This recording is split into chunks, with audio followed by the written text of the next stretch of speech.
Grupo Espírita Amadeu Ferretti apresenta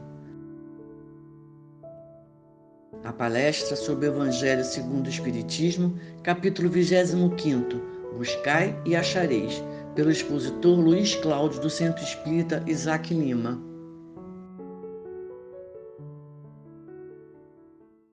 Olá, meus irmãos, muito boa noite. É com grande alegria que estou aqui nessa noite para conversarmos com vocês a respeito do Evangelho segundo o Espiritismo. E, como já é de praxe, nós vamos fazer a nossa oração inicial e depois vamos desenvolver durante alguns minutos o tema da noite de hoje, que está no capítulo 25, Buscai e Achareis. Então vamos orar, meus irmãos, juntos.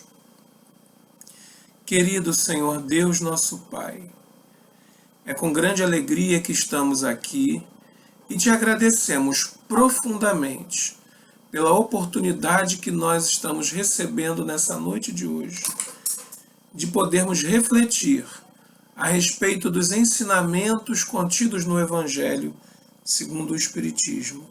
Ensinamentos que Jesus nos trouxe e que nós, Senhor, temos lutado para compreender e colocar em nossas ações do dia a dia. Hoje nós teremos a oportunidade da reflexão e te pedimos que tu estejas conosco nessa noite, amparando a todos os corações que se ligam aqui neste canal do GEAF. Que a tua paz, Senhor, e a paz do Cristo estejam em nossos corações. Graças a Deus e graças a Jesus. Que assim seja. Então, meus irmãos, como eu disse inicialmente, o nosso tema da noite de hoje está no capítulo 25, Buscai e Achareis. Esse capítulo é composto por 3 textos. Um é Ajuda-te que o céu te ajudará, o outro é Olhai as aves do céu, e o terceiro, Não vos cansei, não vos afatigueis, canseis pela posse do ouro. Nós vamos buscar, norteados pelo texto do Evangelho, nós vamos buscar fazer comentários, tentando ser fiel à letra do Evangelho. E é um capítulo bastante interessante porque fala um bocado do nosso comportamento, da nossa forma de encarar a vida. Muitas das vezes querendo que Deus transforme a nossa existência, mas querendo que isso aconteça de forma onde nós não necessitemos de esforço. Então, nós vamos ver que não é bem assim, e eu vou sempre que puder ler trechos do próprio Evangelho para fortalecer exatamente aquilo que a gente vai estar dizendo, e assim também as pessoas que estejam vindo, que estejam assistindo uma palestra espírita pela primeira vez, conheçam trechos do Evangelho segundo o Espiritismo. Então, o primeiro texto fala sobre Ajuda-te que o céu te ajudará. Eu separei 2 trechinhos para nortear a nossa fala aqui. Então, logo no início do capítulo, no item 1, que diz assim: Pedi e vos se dará. Buscai e achareis. Batei a porta e se vos abrirá. Porquanto quem pede recebe, e quem procura acha, e aquele que bata a porta abrir-se-vos-á. Então, meus irmãos, assim, olhando de forma simplória, se fosse dessa forma, seria muito fácil. Bastaria a gente pedir: Senhor, me ajuda, ou faça, ou me dê, e as coisas se fariam. De certa forma, as coisas acontecem, só que dentro da ordem e da ótica divina, que nós estamos muito distantes ainda de compreender. Então, não é que, por exemplo, quando eu peço algo a Deus, aquilo não ocorra. Pode às vezes não ocorrer no tempo e no espaço que eu desejo, ou da forma que eu desejo. Mas isso acontece. E um outro trechinho, né, que eu vou aproveitar para dando partida aqui nas nossas falas, né, é a consequência dessa primeira fala, né, que diz assim: qual homem dentre vós que dá uma pedra ao filho que lhe pede pão? Ou, se pedir um peixe, dar-lhe-á uma serpente? Ora, se sendo maus como sois, sabeis dar boas coisas aos vossos filhos, não é lógico que, com mais forte razão, vosso Pai que está nos céus vosso Pai que está nos céus dê os bens verdadeiros aos que lhes pedirem? Isso está em Mateus, tudo isso está em Mateus, capítulo 7, versículos de 7 a 11. E como eu disse antes, Deus sempre nos auxilia, segundo as nossas necessidades e merecimento. Muitas das vezes, o que nós pedimos a Deus não faz parte das nossas necessidades reais. São necessidades fictícias que nós próprios criamos. E aí a gente insiste. Muitas das vezes nós desacreditamos. Nós, que eu digo, não somos nós aqui presentes nessa reunião. Nós, espíritos encarnados, né? Muitos de nós desacreditam no poder de Deus e no próprio Deus porque não veem seus petitórios sendo agraciados da maneira que querem. E a gente sabe que não pode ser assim. Nós, como pais e mães, a gente atende tudo ao que os nossos filhos pedem. Nós, pais e mães conscientes, damos aquilo que no nosso interpretar é o necessário. Muitas das vezes o filho pede algo que nós observamos que aquilo vai prejudicá-lo. E a gente não dá, ou dá em outro momento, ou dá de uma outra forma. Não é assim que as coisas acontecem? E por que seria diferente com Deus? Vejamos assim, meus irmãos. Nessa passagem evangélica, nós podemos assim destacar 3 ações: o pedir, o buscar e o bater à porta, né? Que representam, né, ou melhor, que apresentam como respostas 3 outras ações: obter, achar e abrir. Observemos que as 2 ações que vêm depois do pedir exigem esforços individuais de buscar e bater a porta por ajuda. Assim, não basta pedir. Tem que buscar, tem que bater a porta.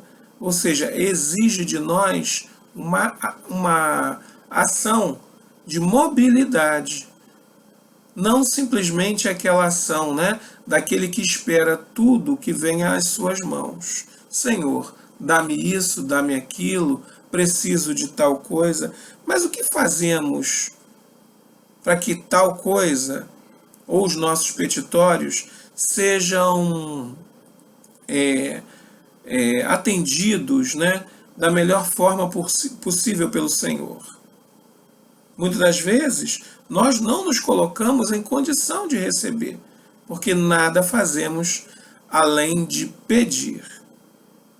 Com essas palavras, né, Jesus exortou-nos a orar e a confiar em Deus, com a certeza, né, de que Ele jamais nos deixará sem o atendimento às nossas necessidades, tanto materiais quanto espirituais. Mas é necessário, ali tem algo, né, que fica implícito, é necessário que façamos a nossa parte, que tenhamos a ação. Muitas das vezes, tem até uma história, né, que tinha um companheiro do centro que dizia, às vezes o sujeito quer ficar milionário, mas, assim, ele não sai de casa, ele usava essas palavras, ele não sai de casa nem para jogar na loteria. Então, o que esse irmão coloca com esse exemplo, né? Que você muitas das vezes pede coisas a Deus que você não se coloca em condição de receber. Às vezes a pessoa, certa vez no atendimento fraterno, uma pessoa chegou a mim, né? Eu estava nesse dia de plantão, e ela queria uma fórmula, vejam, ela queria uma fórmula para que, na ótica dela, né, se abrissem os caminhos para ela conseguir um trabalho, um emprego. E assim, né, depois que ela falou, depois que ela se expressou, eu coloquei para ela, olha, não existe uma fórmula, existe a nossa disposição em trabalhar. E é verdade, meus irmãos, às vezes é uma tarefa de casa que nós não fazemos porque aquilo dali julgamos que não é para nós, é porque ou eu sou homem, ou porque eu estou muito cansado, ou porque não é para mim. Eu estou esperando a minha oportunidade de trabalho. Quando ali, vou dizer assim brincando, é um estágio e a gente não quer. A gente deixa de lado. Ou seja, se nós não treinamos, como é que podemos ser campeões? Se nós não fazemos a nossa parte, por que então esperar que Deus faça milagres se nós sabemos que o milagre não existe? Porque o milagre está fora das leis divinas. E todos nós sabemos que tudo o que acontece no universo e ao nosso redor obedecem às leis divinas, à perfeição dessas leis. Nada, Jesus disse, nada acontece sem que o Pai o saiba, sem a sua permissão. Então, se as leis são perfeitas, por que Deus ia escolher a mim, um espírito simplório, para derrogar as suas leis, para que fosse feita o atendimento de uma vontade que muitas das vezes é incompatível com a minha atual encarnação? Então, meus irmãos, fica implícito, né, no buscar e achareis, né, a necessidade do esforço pessoal, porque nós, espíritos, temos condições de fazer tudo aquilo que nós desejarmos. Vamos olhar sempre no campo do bem. Tudo aquilo que nós desejarmos. Mas é preciso que nos esforcemos. É a lei do trabalho funcionando aí sobre nós. O trabalho dignificante, né, que nos impulsiona ao progresso. Impulsiona-nos no campo do conhecimento, da inteligência e o nosso progresso. Porque à medida que a nossa inteligência se dilata, nossa compreensão também se dilata. E, por conseguinte, nós começamos a compreender melhor a criação, a vontade de Deus. O trabalho é uma necessidade nossa. Por isso, Jesus, né, fortalece nessa passagem. Buscai e achareis. Procura e acharás. Trabalha e produzirás. Porque tudo aquilo que fizerdes, né, aí já não é Jesus, é uma interpretação nossa. Porque tudo aquilo que fizerdes também será obra tua. Deus pode nos auxiliar nas oportunidades, na forma de ver, através da espiritualidade amiga que nos cerca. Mas a ação primária tem que ser nossa. O ato de pedir a Deus, né, porque alguém vai dizer assim, mas então Deus sabe das nossas necessidades, sabe de tudo, por que a gente tem que ficar pedindo, né? a gente tem que pedir a Deus como uma forma de humildade, de demonstrar nossa humildade, dizer: Senhor, sei da minha pequenez, sei das minhas limitações atuais, preciso da tua ajuda. E mostrar também a nossa boa vontade, né, em estar movimentando as nossas forças para que aquilo aconteça. Veja bem que eu ressaltei, estou olhando só o lado do bem nessa história toda. É preciso que nós peçamos a Deus, sim. Mas é importante a gente saber pedir. Muitas das vezes, como eu já disse anteriormente, pedimos aquilo que não necessitamos. Pedimos demais, queremos demais, não nos saciamos muitas das vezes com o que temos e às vezes, digamos assim, até sobra daquilo que nós temos. Precisamos aprender a pedir a Deus aquilo que realmente nos é necessário, para que a gente não incorra, né, no pedir a mais ou lutar sempre a mais por aquilo que nós, na verdade, não necessitamos. Assim, meus irmãos, nesse contexto, é claro que todos nós pedimos a Deus. Todos nós somos almas necessitadas da sua misericórdia, do seu auxílio, do seu amparo, nos diversos momentos.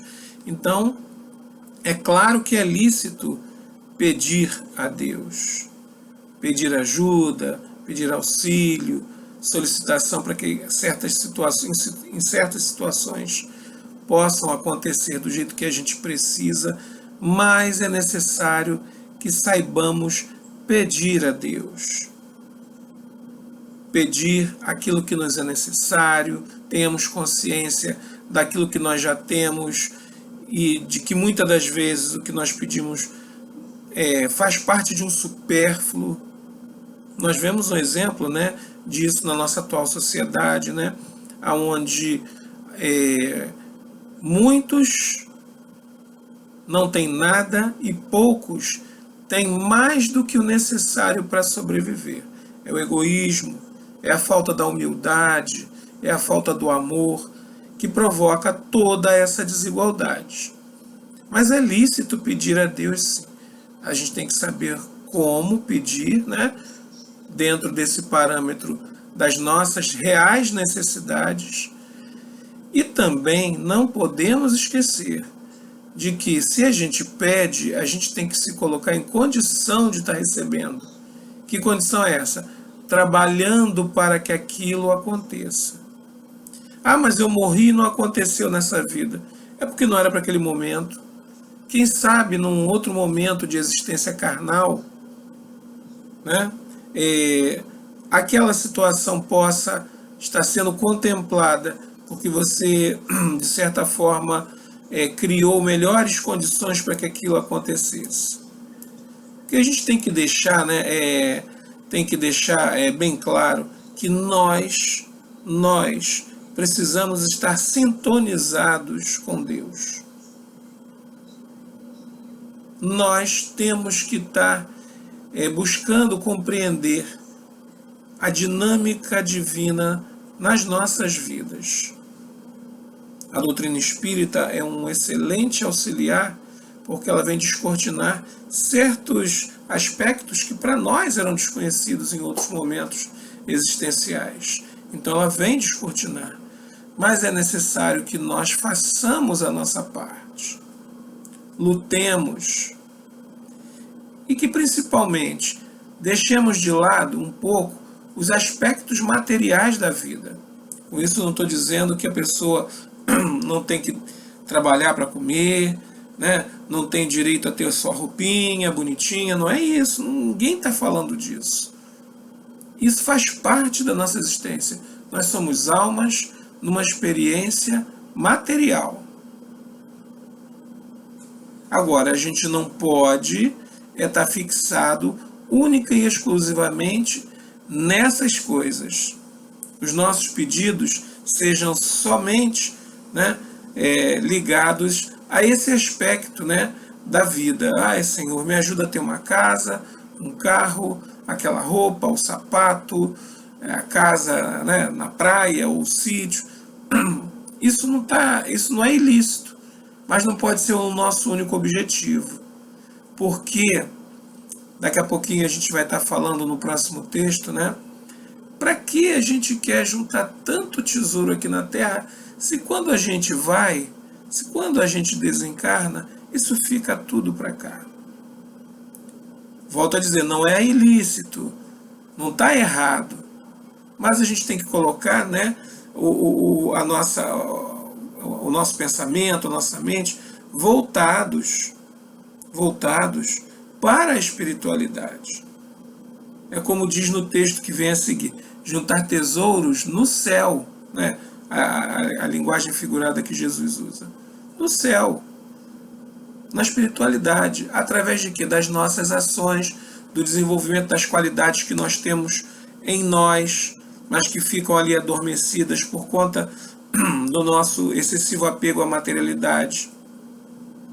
É isso que nós precisamos, aos poucos, transformar em nossas existências. Ninguém vai sair santo, nem anjo dessa vida. Não, mas nós podemos sair almas com uma melhor compreensão da dinâmica divina, uma melhor compreensão da vida e também tendo ações diferenciadas nesse aspecto. Então, meus irmãos, façamos a nossa parte, que Deus faz a dele. Vamos ao segundo texto, né, que também é muito interessante, que fala sobre observai, o título é Observai os pássaros do céu. Então o trechinho que eu trouxe, né, é um pedacinho do item 6, tá? Um pedacinho, não é ele tudo não. Não acumuleis tesouros na terra, onde a ferrugem e os vermes o comem, e onde os ladrões os desenterram e roubam. Acumulai tesouros no céu, onde nem a ferrugem e nem os vermes os consomem. Porquanto, onde está o vosso tesouro, aí está o vosso coração. Eis porque vos digo, não vos inquieteis por saber onde achareis o que comer para o sustento da vossa vida, nem onde tirareis vestes para cobrir o vosso corpo. Não é a vida mais do que o alimento e o corpo mais que a veste? Observai os pássaros do céu, não semeiam, não ceifam, nada guardam em celeiros, mas o vosso Pai Celestial os alimenta. Não sois muito mais do que eles? E qual dentre vós o que pode, com todos os seus esforços, aumentar de 1 côvado a sua estatura?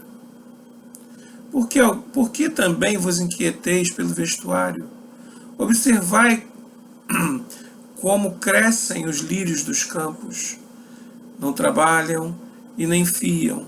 Entretanto, eu vos declaro que nem Salomão, em toda a sua glória, jamais se vestiu como um deles. Ora, se Deus tem cuidado de vestir dessa maneira as ervas do campo,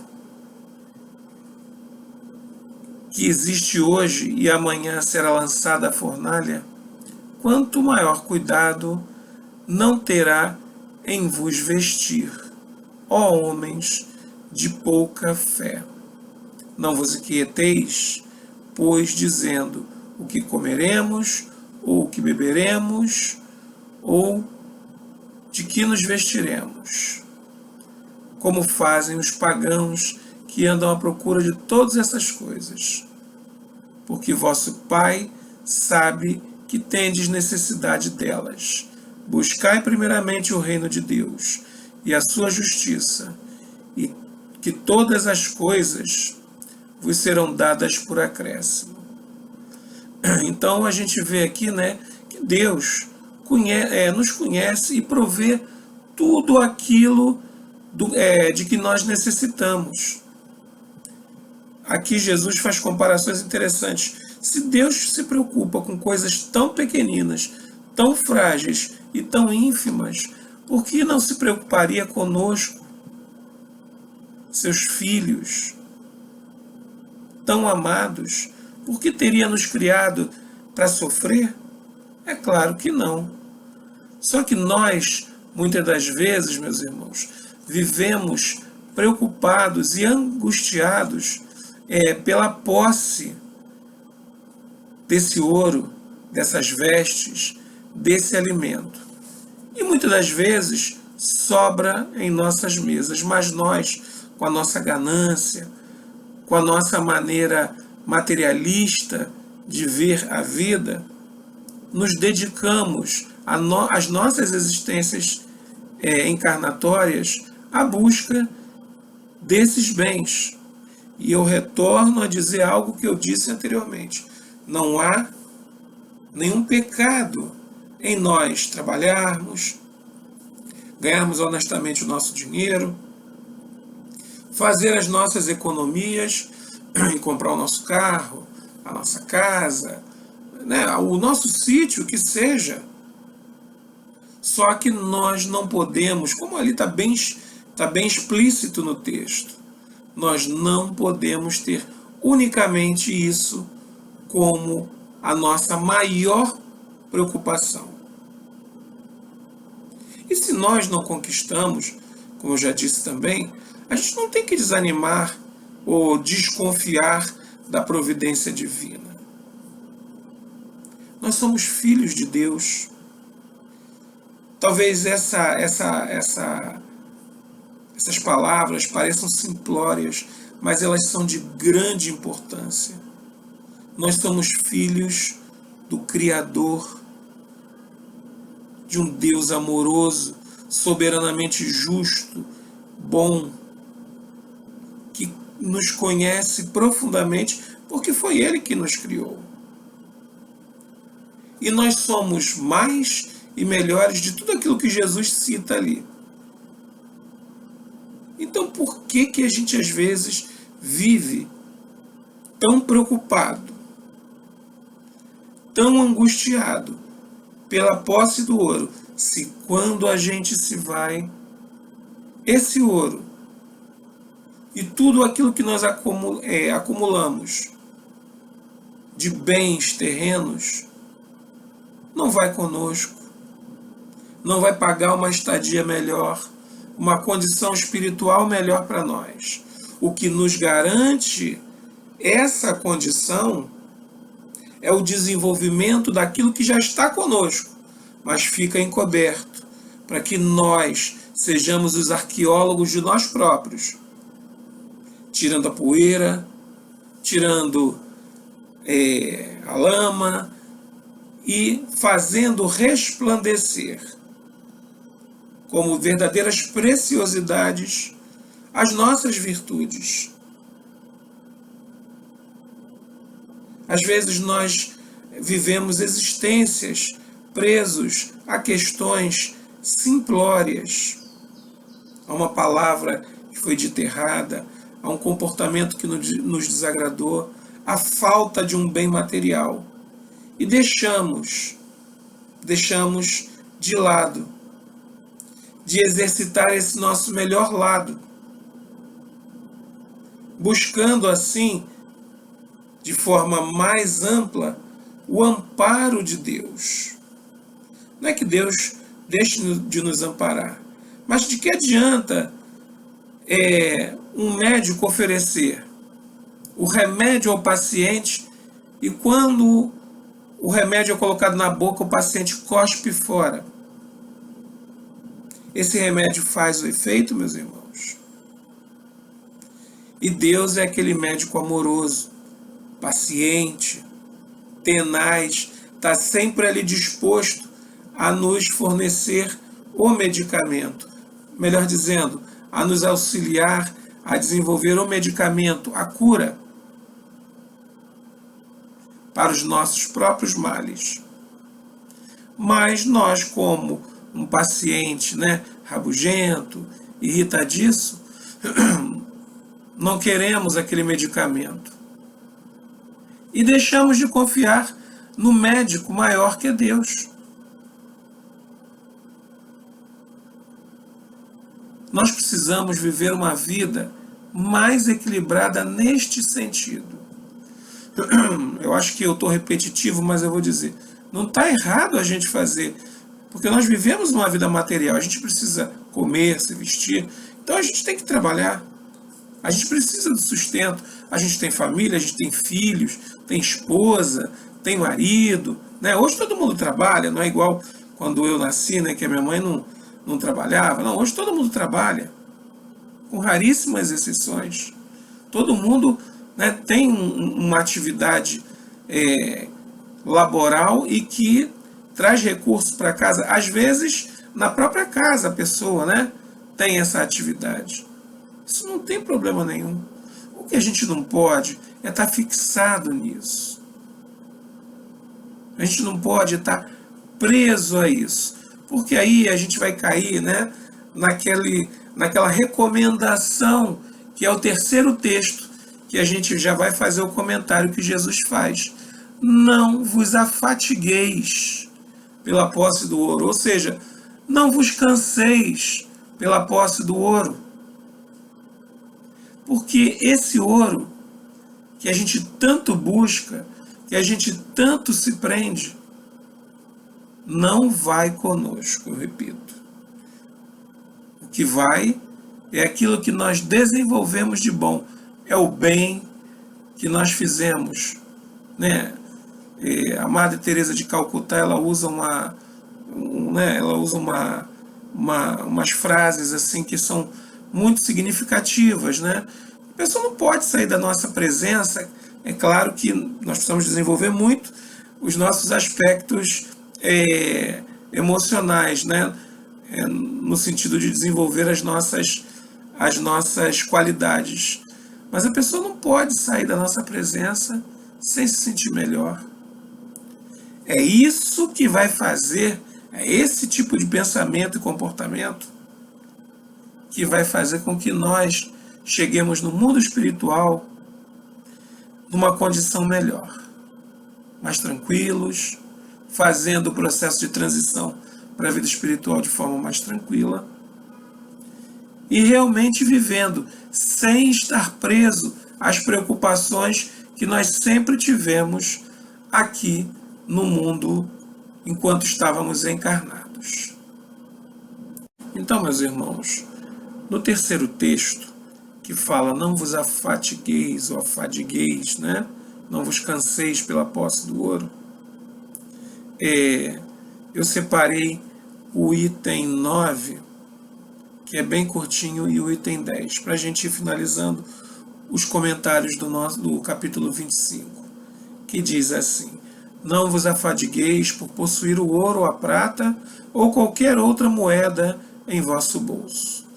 Não prepareis saco para a viagem, nem 2 fatos, nem calçados, nem cajados, porquanto aquele que trabalha merece ser sustentado. Ao entrardes em qualquer cidade ou aldeia, procurai saber quem é digno de vos hospedar e ficai na sua casa até que partais de novo. Entrando na casa, saudai-a assim: que a paz esteja nesta casa. Se a casa for digna disso, a vossa paz virá sobre ela. Se não for, a vossa paz voltará para vós. Quando alguém não vos queira receber nem escutar, sacudi ao sairdes dessa casa ou cidade a poeira de vossos pés. Digo-vos em verdade que no dia do juízo Sodoma e Gomorra não serão tratadas menos rigorosamente do que essa cidade. Isso está em Mateus, capítulo 9, capítulo 10, versículos 9 a 15. Então aqui nós vemos, né? Nós precisamos separar aqui em dois pedacinhos. Um é que existem os costumes de época, né? Então Jesus recomenda, né, que os apóstolos saíssem sem provisão nenhuma, sem dinheiro nenhum. Em primeiro lugar, porque ele sabia que era comum, né, roubarem os viajantes. E então eles não seriam alvo da cobiça, nem daqueles que cruzassem o seu caminho, nem daqueles que os abrigassem. Porque também era um outro hábito comum à época de Jesus, né, que um viajante fosse acolhido nas tendas, né, nos lugares. Isso era uma iniciativa natural, coisa que a gente não vê mais hoje. Mas a gente sabe que Jesus, meus irmãos, ele não falava, não usava uma palavra sem que fosse para dar uma lição no aspecto moral. Então a primeira lição que a gente identifica aí, né, e que nós somos, digamos assim, exortados a pensar, é na humildade, na simplicidade, na confiança na providência divina. Porque se nós não carregarmos nada conosco, não seremos alvo da cobiça alheia, né, como eu já falei, mas também evitará da nossa parte, né, uma certa soberba por possuir algo que o outro não possui. É claro que se a gente, como eu já disse, interpretar o pé da letra aqui seria errado, né? Nós precisamos entender, digamos assim, nos detalhes, que Jesus, né, vem nos colocar. Então, a primeira é o uso da humildade aonde quer que estejamos. Ah, mas ele disse para bater a poeira dos pés. Mas ali ele diz o seguinte, a grande lição ali, nesse trecho, é de que nós não devemos impor a nossa vontade àquele que não quer. No nosso caso, espíritas, a gente não tem que estar entrando em discussão se o espiritismo é melhor, é pior, tem isso ou tem aquilo. Se a pessoa gosta de ouvir, e eu posso falar isso porque eu tenho muitos amigos de diversas religiões, e eu digo assim, nós temos uma amizade em que o companheiro fala de Jesus do jeito dele, mas fala muitas das vezes, os companheiros, né, falam com muita propriedade, e é muito bem aceito da minha parte, como também quando eu digo que Jesus e Deus são aspectos comuns entre as religiões, da mesma maneira que quando eu falo a eles, eu sou ouvido e entendido. Não há discussão. Não existe a insistência em mostrar que o meu é melhor. Existe sim a oportunidade de nós exemplificarmos aquilo que nós acreditamos. Se nós somos cristãos, como nós gostamos muitas das vezes de colocar, né, essa bandeira, né, esse adesivo no nosso peito, somos cristãos, precisamos agir como cristãos. É claro que isso ainda para nós é uma utopia, é difícil. Nós temos dificuldades e contradições dentro de nós, mas nós precisamos, aos poucos, vencer essas dificuldades. E sempre que nós formos estimulados pelas situações do dia a dia, mostrar um pouco daquilo que nós aprendemos e tanto estudamos. Vamos errar? Vamos. Vamos cometer equívocos? Vamos, sim. Mas aos poucos nós vamos buscando colocar pequenos exemplos e logo isso é notado. Logo isso é percebido. Então essa passagem aqui, né, do terceiro texto, né, exorta muito a todos nós a um comportamento mais humilde, mais simples, sem ostentação em nossa vida cotidiana, mas também a um comportamento respeitoso diante da crença ou das crenças que o nosso irmão, que convive conosco diariamente, possui. Às vezes não é ligado à área da religião, mas são pensamentos, são formas de ver a vida que muitas das vezes não estão em acordo com a nossa.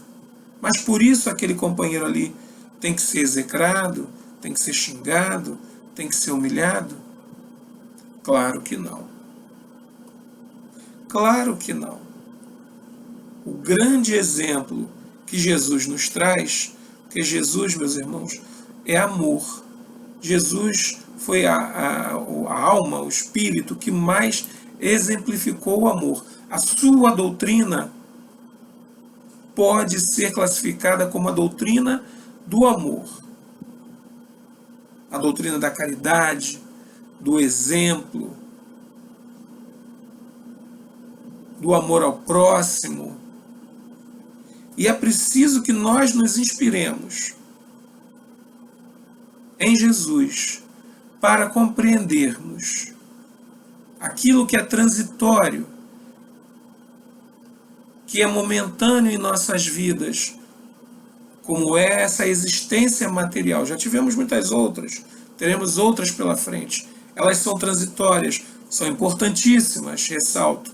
Por quê? Porque é nelas que nós estamos aprendendo a vivenciar, no contato com o nosso próximo e com as limitações que a matéria nos traz.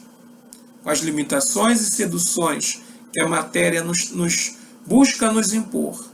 Então, estar encarnado e lutar para vencer essas limitações e seduções é muito importante para nós espiritualmente. E ainda, desenvolver aspectos morais no campo da caridade, do bem, do respeito, são fundamentais. E é isso que Jesus nos exorta, nos convida nesse e nos outros capítulos do Evangelho. Que nós possamos, meus irmãos, refletir. Esse é um momento de reflexão, né, onde eu tive a oportunidade de estudar um pouquinho antes e vim dividir com vocês algumas apreciações. Com certeza, todos os irmãos que estão presentes têm outras muito mais valorosas. A gente ainda não está podendo se encontrar para ouvir um ao outro de frente, né? Então vocês hoje ficaram só comigo me vendo, mas vai ter a oportunidade da gente se ver e conversar. Peçamos a Deus agora, na nossa prece de encerramento, a oportunidade, né, para que esse momento transitório que nós estamos vivendo, que é difícil, mas que é necessário para toda a humanidade, passe e nós possamos estar juntos, nos confraternizando e trocando impressões a respeito da moral cristã que o Cristo veio e exemplificou pessoalmente para nós. Então vamos orar, meus irmãos, para a gente encerrar. Jesus amigo, nesses breves instantes, nós só queremos agradecer a oportunidade de estarmos aqui e de tudo aquilo que foi gerado em termos de vibrações amorosas, que elas possam ser aproveitadas, principalmente nesse momento pelo qual nós estamos passando em nosso planeta, e elas possam aplacar a dor, possam auxiliar aquele que está hospitalizado, aquele que desencarna e aqueles que estão aqui, Senhor, lutando dia a dia, fortalecendo a sua fé, para que nos mantenhamos e juntos, ao passar todo esse processo, possamos sair mais fortes espiritualmente, compreendendo melhor qual é a nossa função na criação. Que a tua paz, Jesus, nos acompanhe essa noite e sempre em nossas existências. Que assim seja. Convidamos a todos para assistirem à nossa próxima palestra, dia 26 de abril, às 18 horas, sobre o Evangelho segundo o Espiritismo, capítulo 26, Dai de graça o que de graça recebestes, pelo expositor Marcelo Pacheco, do Grupo Espírita Amadeu Ferretti. Aguardamos vocês!